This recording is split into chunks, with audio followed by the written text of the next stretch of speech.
É bom estarmos aqui, a gente vai dar sequência hoje à nossa série chamada Origens, mas antes que a gente abra a Bíblia, ou antes que a gente caminhe para o texto que a gente vai abordar hoje, eu queria te fazer uma pergunta, se você já foi em algum churrasco comunitário, aqueles churrascos que cada um combina de levar uma coisa, ou combinam de alguém comprar e no final das contas rachar as despesas e tudo mais. É uma prática muito comum nos nossos dias, né? Antigamente as pessoas chamavam para um churrasco, a gente pensava que estava tudo dominado, é simplesmente ir, não tem preocupação. Hoje se tornou uma prática comum devido a sei lá o quê, né? A alta do preço da carne, aos problemas econômicos e a praticidade do dia a dia se tornou comum essa prática, né? A gente faz um churrasco, cada um leva uma coisa ou alguém compra e tudo. É um negócio muito legal, é uma prática que é comum e, a meu ver, deveria ser ainda mais comum do que é. Eu não teria problemas em ter isso pelo menos umas 4, 5 vezes por semana, não teria dificuldade em relação a isso. Mas é um negócio legal, a gente junta os amigos, familiares, boas conversas e acaba não saindo caro para ninguém, a menos que... E aí eu queria dar algumas considerações sobre esse tipo de evento que já pode ter acontecido com você. Alguns conselhos muito práticos sobre, caso você já tenha passado por isso. Em primeiro lugar, a pessoa que fica de pagar depois, mas é acometida por um problema de memória que é incrível. Ela fala assim, deixa comigo que depois eu pago e esquece. Vai passando, a vida vai passando, a vida está corrida hoje em dia, muita preocupação, e aquela conta que ela deveria pagar, ela simplesmente vai deixando passar, e isso é muito complicado. Então, antes da gente abrir a Bíblia, essa dica prática, muito cuidado com isso. Não desconfie de todo mundo o tempo todo, mas fique atento a esse tipo de acontecimento, porque essa prática é muito comum e isso pode te trazer um trauma a ponto de você não querer mais se reunir em reuniões desse tipo. Isso é muito perigoso. E um outro ponto fundamental da gente pensar é que normalmente essa pessoa que não paga é aquela que mais fica te cobrando para fazer o próximo. Não sei se vocês já passaram por isso. É a pessoa que não paga e fica o tempo todo, e aí, vamos fazer o próximo quando? O que acontece então? Tinha um grupo de WhatsApp com todas as pessoas que iam para o churrasco e agora fica chato remover essa pessoa, e o que a gente faz? Cria um novo grupo com todo mundo, menos essa pessoa. Então, para os seus amigos não terem mais grupos de WhatsApp do que deveriam, não façam isso, não seja essa pessoa, tá bom? Esse é o primeiro ponto, se você já participou de uma reunião dessa. O segundo, naqueles modelos que a gente fala assim, cada um compra uma coisa, aliás, ao invés de cada um comprar uma coisa, uma pessoa só compra e a gente racha o dinheiro depois. Há um outro problema também que a gente identifica nesse tipo de reunião, que é aquele amigo, né, então amigo assim, que quer ficar rico em cima dos outros, né? O cara compra e fala, deu R$ 830 para cada um. Depois a gente junta aí. Muito cuidado também com isso. Se não for uma pessoa de confiança sua, peça nota fiscal, compare os valores. E aí você está pensando, na semana passada ele ensinou sobre comunhão e hoje ele está falando como a gente deve quebrar essa comunhão. É isso?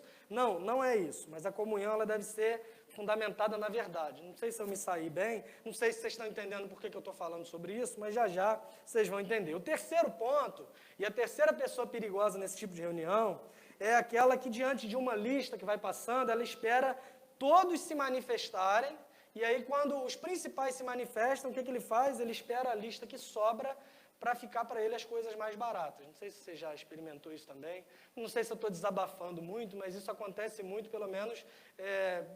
acontecia comigo, né? Hoje a gente tem um grupo de WhatsApp que tirou algumas pessoas, acabou melhorando isso. Mas esse tipo de prática faz com que chegue uma pessoa no churrasco com 6 filhos e leve o quê? Uma caixa de fósforo e um pacote de sal grosso, porque foi o que sobrou no final da lista. E por último, naqueles modelos de que cada um leva uma coisa, há um enorme risco de ter aquela pessoa que compra um músculo, por exemplo, e fala assim, eu só como picanha. Ou então a pessoa leva um Guaraná Dolly e fala assim, eu só bebo Coca-Cola. Nenhum problema em levar músculo, levar Guaraná Dolly. O problema está na sua arrogância em fazer isso e achar que todo mundo é bobo e ninguém está percebendo o que você está fazendo. Eu penso que todo mundo já passou por situações assim, e se você é o tipo de pessoa que causa situações assim, no final do culto eu queria orar por você, te ungir com óleo de peroba, essa cara de pau sua, para que isso seja removido de uma vez por todas da sua vida. Se você está entre amigos e tem alguma dificuldade, converse com eles, seja sincero, porque a tua presença é mais importante do que qualquer coisa, certo? Agora, dito isso, não foi só um desabafo, eu queria que vocês entendessem o porquê de eu estar falando desse tipo de reunião. É exatamente porque a gente segue na nossa série, que tem como base Atos 2:42, que narra a história da igreja primitiva e diz que eles perseveravam na doutrina dos apóstolos, na comunhão, no partir do pão e nas orações. O ponto que a gente vai abordar hoje é exatamente esse, chamado partir do pão.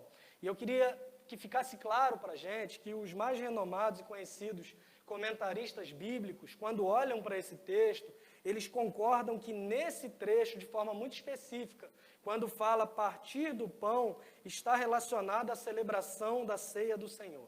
Se você pegar Atos 2, você vai ver que no verso 42 se refere ao partir do pão, falando da ceia do Senhor, do momento em que a igreja está reunida como povo de Deus para fazer essa celebração, enquanto o verso 46 fala, por exemplo, que eles partiam também o pão de casa em casa. Então era uma prática comum da ceia e era uma prática comum também que acontecia e se estendia às reuniões e relações familiares. O que é a celebração da ceia do Senhor? Bem, Jesus, perto da sua morte, o texto bíblico diz que na noite em que ele foi traído, ele se reúne com os seus discípulos e na ocasião da Páscoa, ele celebra isso que nós conhecemos como ceia do Senhor. Paulo, o apóstolo, escrevendo para uma igreja alguns anos depois, a igreja de Corinto, que é uma das igrejas talvez a mais complicada de todo o Novo Testamento, a gente vê uma série de coisas ruins acontecendo, mas Paulo não se preocupa simplesmente em exortar essa igreja, ele não se preocupa simplesmente em apontar o erro, mas ele ensina também como deveria ser essa celebração e ele traz para essa igreja instruções sobre como deve ser a celebração da ceia do Senhor. Para que você entenda, a gente vai abrir no texto da primeira carta de Paulo aos Coríntios, capítulo 11. Vou pedir você para abrir já a partir do verso 17. A versão que eu leio é a Nova Almeida atualizada e a gente vai projetar, eu ia falar postar, transmitir, a última palavra que veio foi projetar o texto aqui nessa versão. Mas para que você compreenda, antes de celebrarem a ceia propriamente dita, como nós fazemos, eles tinham o costume de ter uma refeição comunitária. E nessa refeição comunitária, o que acontecia?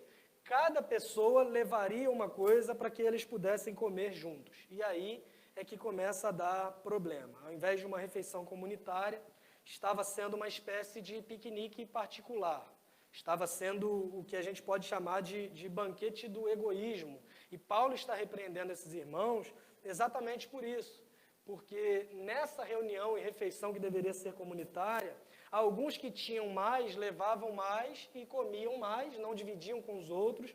O texto vai dizer, inclusive, que alguns saíam de lá embriagados, o que para mim não faz muito sentido, porque o pessoal diz que quando a Bíblia fala vinho era suco de uva, eu não sei como é que alguém fica embriagado com suco de uva, para mim não faz muito sentido, mas alguns saíam de lá embriagados, enquanto outros nem sequer participavam, não comiam absolutamente nada e saíam com fome. O que a gente aprende com isso? A primeira coisa é que reunir na mesma frase crente e comida já é meio caminho andado para a gente ter problema. É muito comum que a gente tenha problema quando junta essas duas palavras na mesma frase. Mas o que Paulo vai fazer é exortar essa igreja e ensinar como deve ser celebrada a ceia do Senhor. A partir do verso 17, ele diz o seguinte: mas nisto que agora prescrevo, ele está mudando de assunto, ele estava falando sobre um outro ponto, sobre mulheres usarem véu, inclusive, e agora ele começa dizendo o seguinte: mas nisto que agora prescrevo, não posso elogiá-los, porque vocês se reúnem não para melhor, e sim para pior. Porque antes de tudo, estou informado de que quando se reúnem na igreja, existem divisões entre vocês, e eu, em parte, acredito que isso é verdade. E é até necessário que haja partidos entre vocês, para que também os aprovados se tornem conhecidos entre vocês.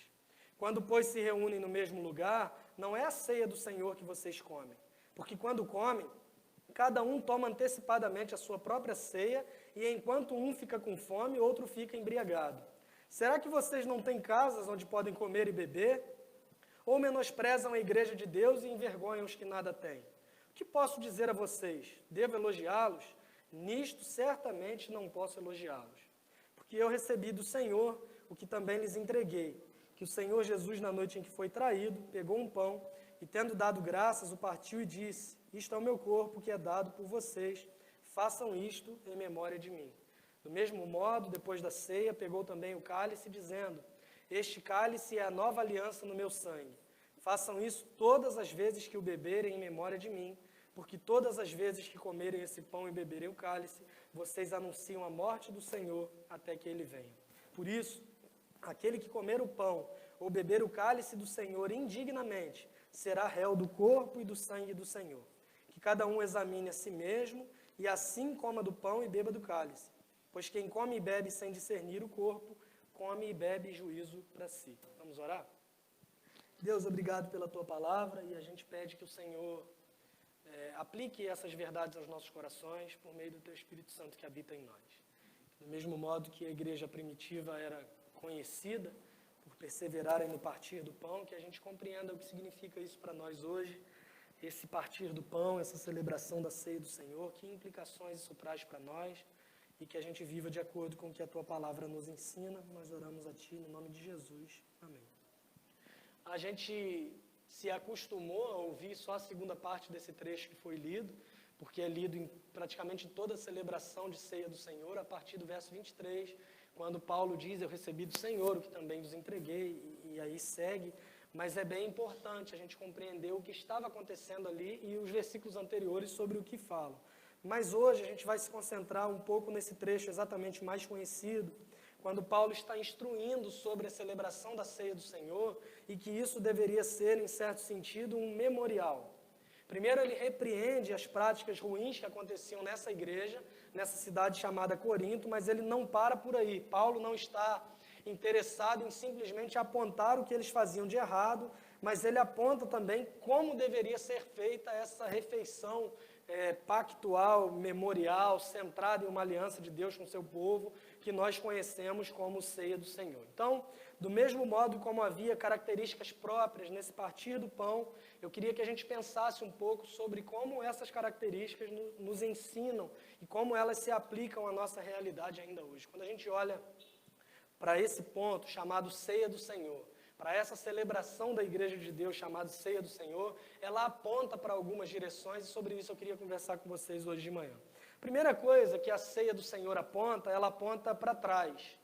Paulo, quando instrui a igreja, e ele está citando Jesus na última ceia, quando reúne com seus discípulos, ele fala a seguinte frase em um dado momento: eu quero que vocês façam isso, mas façam isso em memória de mim. Memória é necessariamente olhar para trás. Memória é lembrança de algo que a gente já viveu. Não tem como ter lembrança e saudade do que não viveu, só o Neymar que acha que isso é possível, mas a gente sabe que essa não é uma possibilidade. Paulo está dizendo para os seus ouvintes, Paulo está dizendo para os seus leitores o seguinte: eu quero que a memória de vocês esteja lá atrás.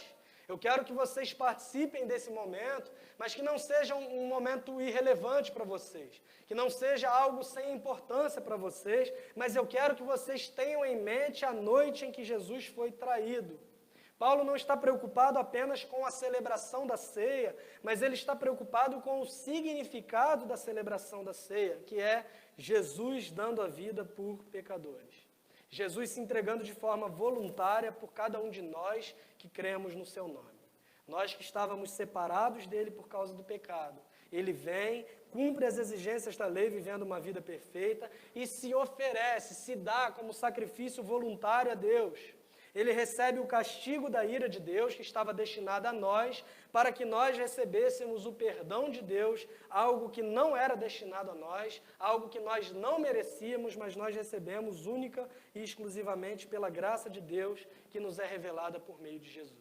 Essa lembrança que Paulo propõe para os seus leitores não é apenas uma chamada para não nos esquecermos. Paulo propõe essa lembrança não é simplesmente para que a gente pense em como Jesus sofreu e pense, tadinho de Jesus, quão grande foi o sofrimento dele, e a gente se sinta mal com isso. Não é simplesmente isso. Essa lembrança que Paulo propõe envolve o memorial de uma aliança. Ao longo de toda a narrativa bíblica, especialmente no Antigo Testamento, você vai ver Deus fazendo alianças com algumas pessoas específicas. E cada uma dessas alianças traz consigo um memorial que é um símbolo dessa aliança que foi realizada pelo próprio Deus. Por exemplo, Deus fez uma aliança com Noé de que não destruiria mais a terra, por meio de água e tudo mais. E ele estabelece no céu um símbolo para que isso fosse lembrado, e esse símbolo é o arco que se vê no céu até hoje. Deus, quando faz uma aliança com Moisés, por exemplo, ele tem como símbolo as tábuas da lei, que dizem que foi o primeiro tablet, para mim não faz muito sentido, mas Deus escreve em tábuas e entrega para Moisés. Ele quebra aquilo, não sei se vocês lembram, mas ele desce, o povo está adorando o bezerro de ouro. Depois de tudo que passou, Moisés então fica enfurecido, pega aquelas tábuas e joga e quebra aquele negócio. O que Deus faz com ele é o que a nossa mãe fazia quando o nosso caderno estava bagunçado. Você quebrou, né? Você estragou o que eu te entreguei. Você vai pegar agora e vai escrever, passar limpo. Não sei se vocês têm trauma disso, de ter que passar limpo, porque a letra estava muito feia. Eu, graças a Deus, não sofri muito com isso, porque se fosse tirar a minha letra feia, ia tirar o meu caderno inteiro e jogar no lixo, porque eu nunca tive muita habilidade. Mas, no caso de Moisés, o memorial, o símbolo dessa aliança que Deus tinha com ele, são as próprias tábuas da lei. Quando Deus faz uma aliança com um homem chamado Abraão, por exemplo, falando sobre a sua descendência, como seria, há um sinal que é a própria circuncisão. E agora, quando a gente olha para esse texto, a gente percebe que ele está falando de uma nova aliança que tem a celebração da ceia como sendo um memorial. A ceia aponta para trás, porque quando nós nos lembramos do que Jesus fez, nós estamos participando de um memorial, de um símbolo, de um sinal, de uma aliança que foi feita, e essa aliança foi feita de uma vez por todas, porque falamos da nova aliança realizada no sangue de Jesus. É o que Paulo mesmo diz no verso 25, quando ele diz: esse cálice é a nova aliança no meu sangue, façam isso todas as vezes que beberem em memória de mim. Irmãos, olhar para trás é sempre um exercício. Na nossa era de coaches, de confissão positiva, é muito comum as pessoas dizerem: não importa o motivo, você não deve olhar para trás. E isso faz algum sentido quando a gente fala de objetivo de vida, de caminhar para frente, de não se prender a erros do passado. Mas olhar para trás, para nós enquanto cristãos, para nós durante a celebração da ceia do Senhor, é um exercício importante, porque quando olhamos para trás, nós percebemos o cuidado e o amor de Deus por nós. Quando nós olhamos para trás, nós nos lembramos que aquele que não merecia sofrer qualquer coisa, se entregou voluntariamente por aqueles que mereciam a condenação eterna e agora recebem, pela graça de Deus, o que nós chamamos de salvação. Quando nós comemos do pão e bebemos do cálice, nesse ato, nós demonstramos que nós confiamos na justiça de Jesus. Nós confiamos que esse sacrifício é suficiente para nos apresentar puros diante de Deus, porque quando nos lembramos na ceia do que Jesus passou por nós nos lembramos da sua vida, da sua morte, da sua ressurreição, e o auge da sua vida, o grande momento da sua vida, o clímax da vida de Jesus, se dá exatamente na sua morte. E as últimas palavras que ele disse antes de morrer foram: está consumado. Quando nós olhamos para trás e nos lembramos disso, nós aprendemos o seguinte: a dívida foi totalmente paga. Jesus não disse na cruz: eu fiz a minha parte. Jesus não disse na cruz: 80% está feito. Jesus não disse na cruz: 99% perfeito. Aquele 1% é que é complicado, né? Jesus não disse nenhuma dessas frases. O que ele disse foi: está consumado, já está feito. Não tem absolutamente nada que nós possamos fazer para adicionar a esse sacrifício, porque esse sacrifício que está apontando para a nova aliança, ele é perfeito. Esse sacrifício é suficiente. E a mensagem do Evangelho não é sobre o que nós podemos fazer, mas é sobre o que Jesus fez, e ele fez por nós. E agora nós recebemos essa justiça por meio da fé. Parece uma verdade muito simples, mas não é tão simples assim na prática. A gente vê isso revelado, o falso entendimento do Evangelho, a gente vê revelado dos dois lados. Primeiro, aqueles que se culpam por erros do passado. Aqueles que acham que precisam ser bons demais para se apresentar diante de Deus e sofrem de um perfeccionismo exagerado. E quando olham para si, percebem a sua incapacidade e pensam, eu nunca vou conseguir me aproximar de Deus sendo quem eu sou. E a notícia que eu tenho para você é que você não vai conseguir mesmo sendo quem você é, se você baseia essa comunhão com Deus em quem você é. Não viva se culpando pelos seus erros.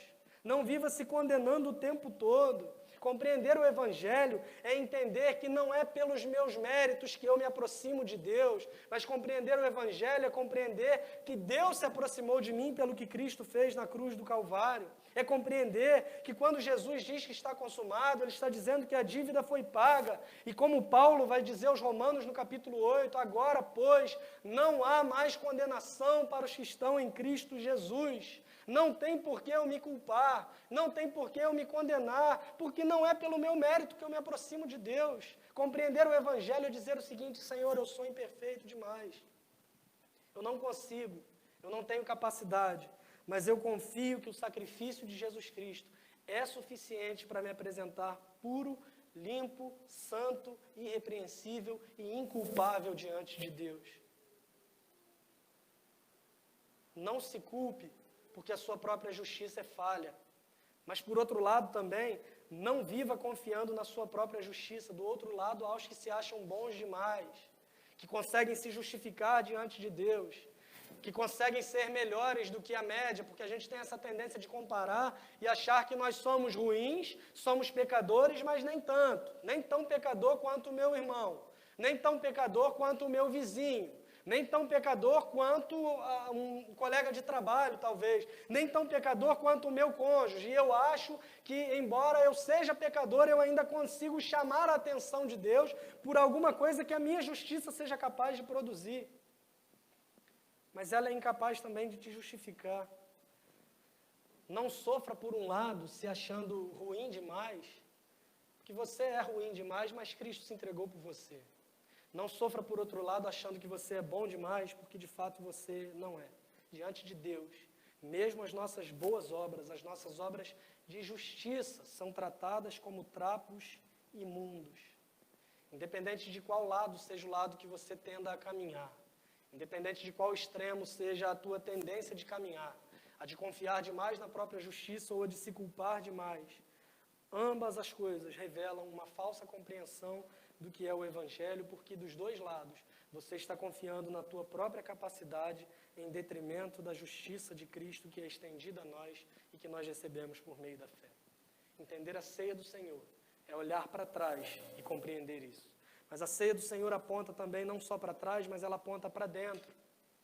Quando Paulo fala, examine o homem a si mesmo, que cada um examine a si mesmo antes de comer do pão e beber do cálice. Há um compromisso. Participar da ceia do Senhor não é simplesmente vir aqui e, comer um pedaço de pão, tomar um pouco do cálice e ir embora, como se aquilo não fosse relevante, como se aquilo não fosse importante. As crianças reclamarem, por exemplo, poxa, serviram um lanche lá e ninguém me deu nada. Aqui na igreja elas ainda ganham uva, né? Porque não é lanche, é a celebração da ceia do Senhor, por isso envolve um compromisso. Paulo está dizendo que há necessidade do autoexame, porque essa refeição, embora seja uma celebração coletiva, esse exame é estritamente individual. Não há fiscal de ceia, não há supervisor de ceia para olhar para você, lembrar do que você fez durante o passado e falar assim, mas você fez isso durante esse mês, você vai participar da ceia do Senhor. Irmãos, o papel do diabo já está preenchido e não aceita currículo. Não há esse tipo de imposição, porque o compromisso do exame, ele é próprio, é consigo mesmo. O texto está dizendo que cada um examine a si mesmo. E a consequência imediata, quando ele diz, e então coma do pão e beba do cálice. A consequência imediata desse exame é a participação nos elementos. Em alguns lugares se ensina que se você pecou durante o mês, você não pode participar. Não sei se você já teve esse tipo de ensinamento, e eu não sei como tinha ceia numa igreja que não pode participar quem pecou durante o mês, porque, a meu ver, é meio complicado de ter ceia num ambiente assim. Era melhor que fosse todo mundo para o céu logo, né?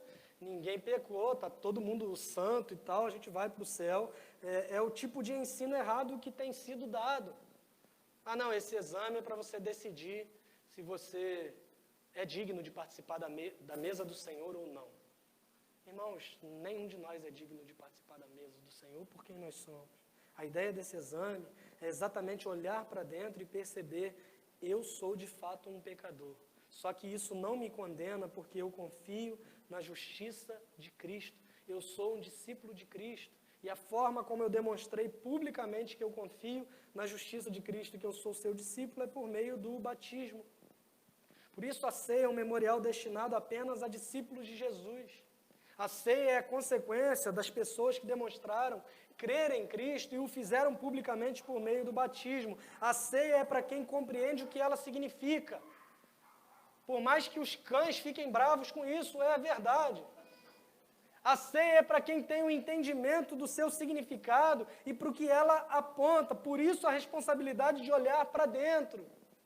Por isso a responsabilidade de não ser fiscal do outro, mas olhar para dentro de si, pois quem come e bebe sem ter essa consciência está comendo e bebendo para a sua própria condenação.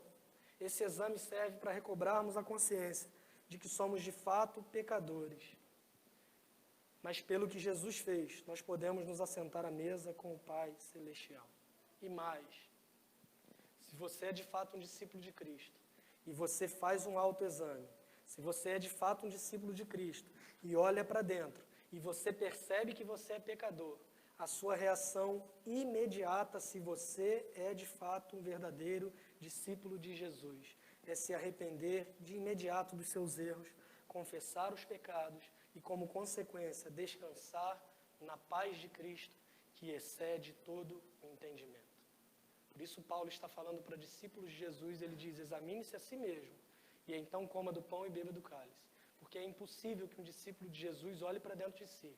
É impossível que um discípulo de Jesus, olhando para dentro de si, se perceba como pecador e não se arrependa do seu pecado, de algo que ofende a santidade de Deus.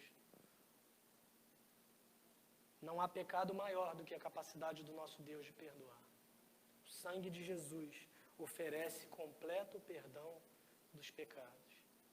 Olhar para dentro de si, se examinar e falar: realmente sou pecador, mas quero continuar pecando, então não vou participar desse momento. Para mim, esse é um sinal claro de que você não é um discípulo de Cristo de fato.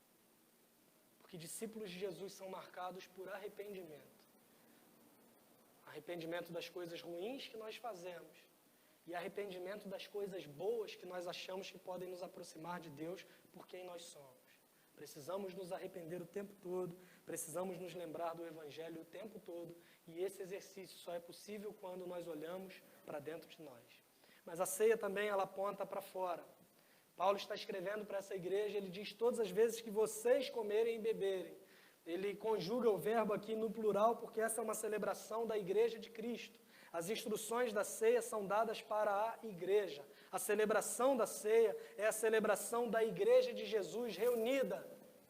Paulo está falando para irmãos que estão reunidos. Quando vocês se reunirem, que seja feito desse modo. Quando vocês estiverem juntos, façam em memória de mim. Comam do pão, bebam do cálice, sempre lembrando que isso é em memória de mim. Como nós falamos na semana passada, a comunhão com os irmãos, a comunhão com a igreja de Jesus não é algo opcional. Paulo não está dizendo: se vocês quiserem se reunir, que façam assim. Não, ele está dizendo: quando se reunirem, quando estiverem juntos, porque é uma realidade discípulos de Jesus estarem reunidos para celebrarem o próprio Jesus. Ele está dizendo: façam isso em memória de mim, no plural, vocês têm que fazer. É uma celebração da igreja. Não existe ceia sem o contexto da igreja local. Não existe fazer uma ceia, sei lá, quero agradecer a Deus, estou sozinho em casa, vou fazer uma ceia ali. Não tem o que fazer, só tem... Ou então você chega no final do mês, só tem pão e não tem nem suco de uva. Um pouquinho de groselha, você mistura com água, fica da mesma cor ali, você fala: vou fazer uma ceia. Não existe celebração da ceia fora do contexto da igreja local. Por isso, durante a pandemia, nós, enquanto CBM, fizemos a opção, inclusive, de não termos celebração da ceia, porque para nós essa experiência não pode ser substituída. Não tem condição de você fazer uma celebração da ceia sem que a igreja esteja presente. Eu não estou criticando quem fez ceia online, por exemplo. Eu conheço pessoas que fizeram, tem amigos meus fizeram, mas para nós não faz muito sentido. Para nós, a celebração da ceia ela acontece quando discípulos de Jesus estão reunidos fisicamente. Para nós, a celebração da ceia faz sentido quando estamos em comunhão e conseguimos olhar no olho do nosso irmão e conseguimos estar juntos e oferecer perdão e ser uma cerimônia de reconciliação, porque o que faz sentido na celebração da ceia é que ela aconteça onde discípulos de Jesus estão reunidos. Para nós foi uma bênção. Não estou criticando a experiência online. Durante muito tempo a gente teve transmissões online, o que a gente nem chamava de culto também, porque para nós o culto é também uma experiência de reunião de discípulos de Jesus. Do mesmo modo que a ceia é também uma festa da comunhão, para nós não tinha sentido celebrar a ceia sem a igreja local reunida para celebrar o que aconteceu de fato naquele momento, para ter em memória o que Cristo fez por nós, para olhar para dentro fazendo o autoexame e para olhar para fora também, porque essa celebração ela é coletiva. Paulo tinha acabado de advertir essa igreja de forma muito séria, mas por conta disso ele não proíbe essa igreja de participar da ceia. Ele não diz que eles não deveriam mais se reunir, ele simplesmente orienta o modo certo como isso deveria ser feito. Semana passada nós falamos que a comunhão com Deus nos leva necessariamente à comunhão com o próximo. Celebrar a ceia do Senhor é exatamente isso. É compreender, tendo Cristo, tendo a memória centrada no que Cristo fez no Evangelho. Eu compreendo que hoje eu tenho comunhão com Deus por causa do que Ele fez. E como consequência disso, nós temos comunhão uns com os outros. Celebrar a ceia é oportunidade de comunhão, de reconciliação e de celebração do corpo de Cristo, que é a igreja.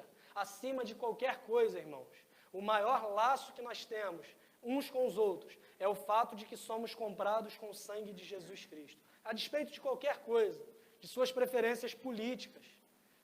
Hoje mesmo eu estava vendo um pastor que deu uma entrevista contra o presidente, e aí tinha um a favor do presidente e uma confusão, e um dizendo que o outro estava no inferno. Quem vai para o inferno porque apoia ou deixa de apoiar qualquer presidente ou qualquer político? A gente está reduzindo o sangue de Jesus que nos compra, que nos salva, que nos transforma a uma guerra ridícula ideológica. Isso não faz sentido para nós. Somos igreja de Cristo Jesus porque fomos comprados e porque cremos em Jesus. Não importa se você torce para o time A, se você torce para o político B, se você tem uma condição social diferente, nada disso importa. A palavra de Deus em Apocalipse vai dizer para nós de modo muito claro. João tem uma visão e ele estava chorando porque não havia quem fosse digno de abrir um livro, e de repente aparece o Cordeiro de Deus e ele faz um lindo cântico de celebração dizendo: digno é o Cordeiro de abrir os selos, porque ele foi morto, porque ele venceu e com o seu sangue comprou para si gente de toda tribo, língua, raça, nação, preferência política, classe social, etnia, não tem nada que nos divida que seja maior do que aquilo que nos une, que é o sangue de Jesus Cristo, que nos purifica de todo o pecado. Celebrar a ceia do Senhor é compreender isso, que por mais que eu tenha as minhas discordâncias com quem quer que seja, aquilo em que nós concordamos é muito maior, porque nós estamos falando do sangue do Filho de Deus, que foi derramado em favor de pecadores como eu e você. Tem um teólogo chamado James Smith.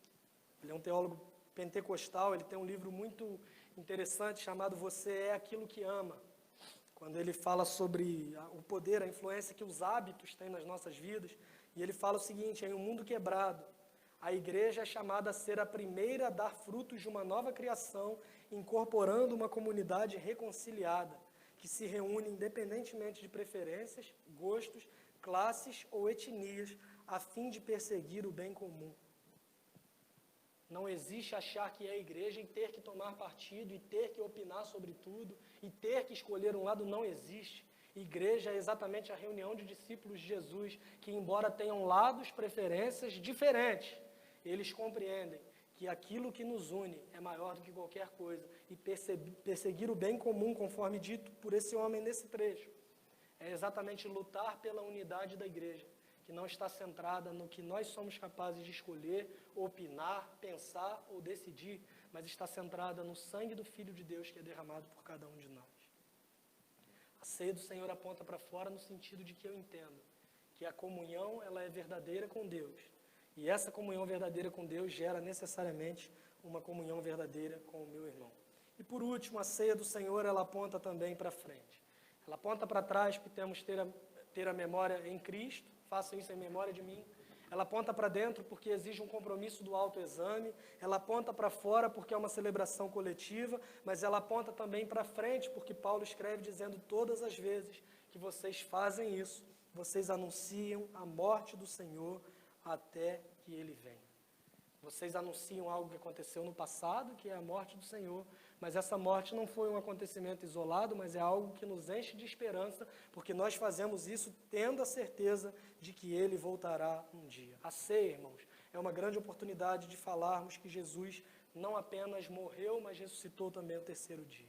A ceia é uma grande oportunidade de falarmos que o sacrifício foi aceito por Deus, porque o salário do pecado é a morte. Logo, qualquer pecador seria derrotado pela morte. Quando nós dizemos que Jesus ressuscitou, nós dizemos que Ele não foi derrotado pela morte, mas a morte foi vencida por Ele. Ele vence a morte e o faz por nós. A ponto de Paulo escrever aos Coríntios de forma irônica, dizendo assim, onde está a morte, a sua vitória? Onde está a morte, o teu aguilhão? Esse Jesus que venceu a morte voltará para nos buscar, de acordo com esse mesmo texto de 1 Coríntios capítulo 15. O fato de compreendermos que Jesus venceu a morte é o que nos enche de esperança e nos dá certeza de que nós viveremos com Ele eternamente, porque um dia Ele vai voltar. Independente se a gente vai estar vivo quando Ele voltar ou não, há uma promessa de ressurreição para aqueles que morrerem em Cristo. É o que Paulo escreve aos Coríntios no capítulo 15. Eis que vos digo um mistério, nem todos dormiremos. Ele está fazendo um eufemismo acerca da morte.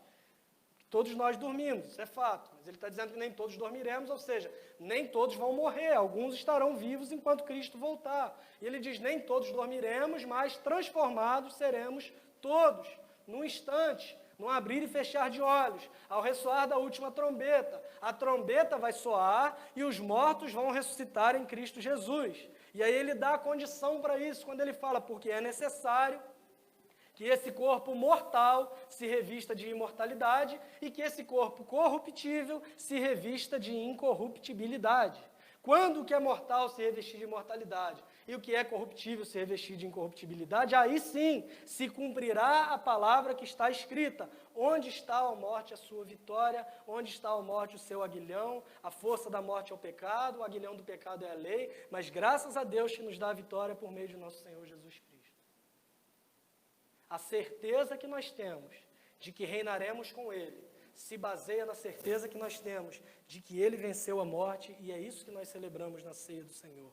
Esse Jesus que venceu a morte, que ressuscitou ao terceiro dia, voltará um dia para nos buscar e viveremos com Ele eternamente. Na última ceia com os seus discípulos, Jesus ele fala uma frase muito interessante quando ele diz que não voltaria a beber do fruto da videira antes que Ele o fizesse no reino de Deus.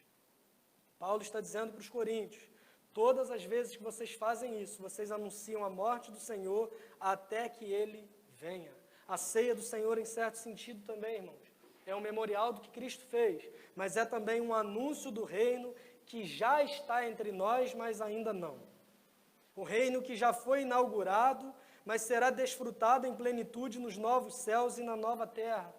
Já, mas ainda não, porque o reino já existe. Cristo já veio, o reino foi inaugurado, mas ainda não, porque ainda não desfrutamos desse reino em plenitude, e isso vai acontecer quando Ele voltar, quando Ele estabelecer novos céus e nova terra, e quando reinarmos com Ele para todo sempre. Como nós celebramos esse reino de Deus ainda hoje? Por meio da celebração da ceia do Senhor, que aponta para o Evangelho. A ceia é uma espécie de imagem que anuncia o reino que vai chegar em plenitude, cheio de justiça, de paz e alegria no Espírito Santo, onde não haverá a injustiça de alguns estarem fartos e outros famintos, onde, do mesmo modo que pão e vinho são distribuídos de modo igual e livre a todos que possuem comunhão, nós também estaremos eternamente celebrando essa comunhão e tendo livre e igual acesso a Cristo, que é suficiente para nós e que nos comprou com seu próprio sangue. A minha oração, enquanto pastor dessa igreja, é que ela compreenda cada dia mais a importância de uma doutrina sadia, que leva a uma comunhão sadia, e a melhor forma que nós temos de evidenciar isso é por meio da celebração da ceia do Senhor. Eu oro para que sejamos uma igreja cada vez mais centrada no Evangelho, que a nossa celebração da ceia seja uma cerimônia rica, seja uma festa do perdão e da reconciliação entre todos, como consequência do perdão e reconciliação que temos com Deus por meio do Evangelho. Que a celebração da ceia do Senhor seja a reunião de discípulos que podem pensar diferente em aspectos secundários da vida, mas no aspecto principal, compreendem que não são merecedores, mas foram comprados com o sangue precioso de Cristo Jesus derramado naquela cruz. Que olhemos para trás com a certeza de que o trabalho já foi feito. Que olhemos para dentro com a certeza de que necessitamos de um Salvador. Que olhemos para fora com a alegria de pertencermos uns aos outros. E que olhemos para frente com a certeza, a expectativa e a esperança de que Ele voltará. Em nome de Jesus.